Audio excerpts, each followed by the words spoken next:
community members that I've talked to have not been well informed. They've received, a piece of paper, but majority of the community members here, they speak and read only Diné. That was Davina Smith from Restoring Ancestral Winds last November, talking about the obstacles that tribal members on Navajo Nation often face when it comes to voting. Thank you for joining us for tonight's In Focus topic, turning out the minority vote. To kick off our discussion, Allie Young, a Navajo Nation resident and activist, joins us live via Zoom tonight. Allie, thank you so much for spending your Friday evening with us. Of course, I'm happy to be here.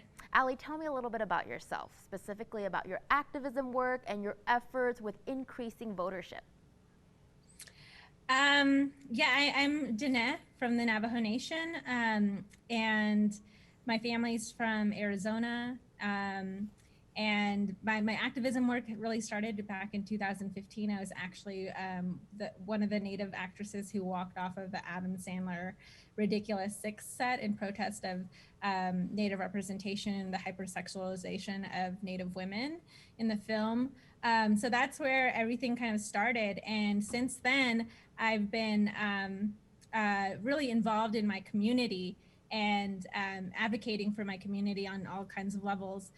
Recently doing voter engagement and getting out the vote in Navajo Nation because it's crucial. Half of our population in the Navajo Nation, our tribal citizens, live on the Navajo Nation, and the majority of our reservation is in Arizona. I absolutely love that you're standing up for your community. Could you shed some light on what voter participation is like on Navajo Nation? Is the turnout good or bad in your opinion? You know, it's hard to tell. When I did my activation last week, the ride to the polls, it was, I saw a lot of activity around the polls. I saw a lot of people showing up, elders, which made me smile. So based on that, I would say that there's engagement, and I'm hoping that's the case across the Navajo Nation. And hopefully with the activation that we're doing, riding to the polls, it's exciting some of our Native young voters who we're targeting. Yeah, we're going to talk about your awesome event in just a second. I wanted to ask, what are some barriers that tribal members face on Navajo Nation with casting their ballots and making it to the polls? So far, what I've seen is the lack of early voting sites, and also the lack of mail ballot drop boxes. And of course, you know, a large part of Navajo Nation is very remote and very rural, and there aren't any drop boxes in those rural regions. So a lot of our people who maybe don't have vehicles, it's hard for them to get to somewhere like Kayenta, Arizona, to a drop box. And then on top of that, the early voting site, the reason that we had to do the ride to the polls last Tuesday was because that was the last day that the early voting site was open in Kayenta, Arizona, where in the state of Arizona, early voting is October 7th to October 30th. And then, you know, a lot of places across the Navajo Nation, early voting sites shut down, you know, the 25th probably of October. So those are some barriers that I'm seeing, and also mail-in ballots, of course, because it's COVID-19, and the postal service is always really iffy in the Navajo Nation. Speaking of ride to the polls, tell me why you decided to organize the event, and what was that experience like for you and the participants?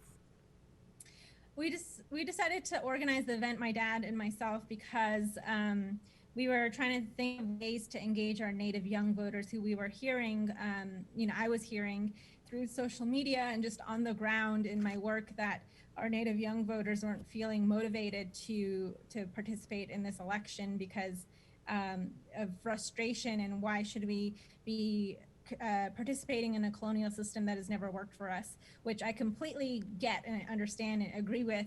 But at the same time, this is one of the most important elections in our lifetime, and it's important that, you know, we can't sit this one out. And so I was thinking of ways to engage Native youth and what would excite them.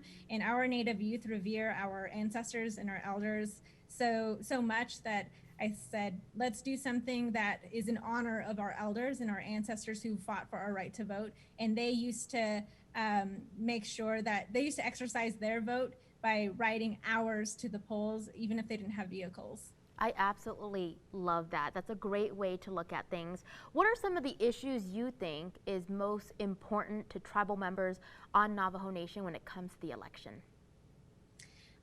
Well, COVID-19 and the pandemic, I think first and foremost, because we've been disproportionately impacted the last few months, and the delay in funding from the federal government has definitely contributed to that, to how we've been impacted.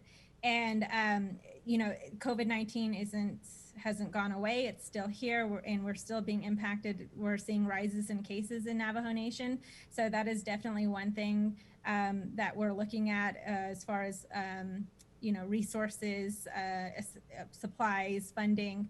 And beyond that, the pandemic has revealed some of the broken infrastructures in our communities, like water infrastructure, lack of broadband. So things like that, that's what we're considering right now in the Navajo Nation. Real quick, Allie, we have about 30 seconds left. In your opinion, what could be done on a governmental, societal, or community level to help improve voter turnout on Navajo Nation? I think that more, you know, there are incredible initiatives and organizations across the country, and I think that more of them can come to the Navajo Nation to offer their services. And also, I think that on a governmental level, increasing the voting site locations and keeping them open for much longer. Not just 10 a.m. to 3 p.m. As is the case in Kayenta, and only Monday through Friday. I know other places where early voting sites are open on Saturday even. And also mail drop boxes. We need them even in rural areas of the Navajo Nation.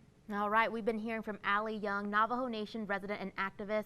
Allie, thank you so much for joining us tonight. We commend you for your great community efforts. Thank you so much. Coming up, what are some of the challenges that our local Asian American and Black communities face when it comes to voting? And what are the efforts to help increase voter turnout? Our In Focus discussion continues after the break.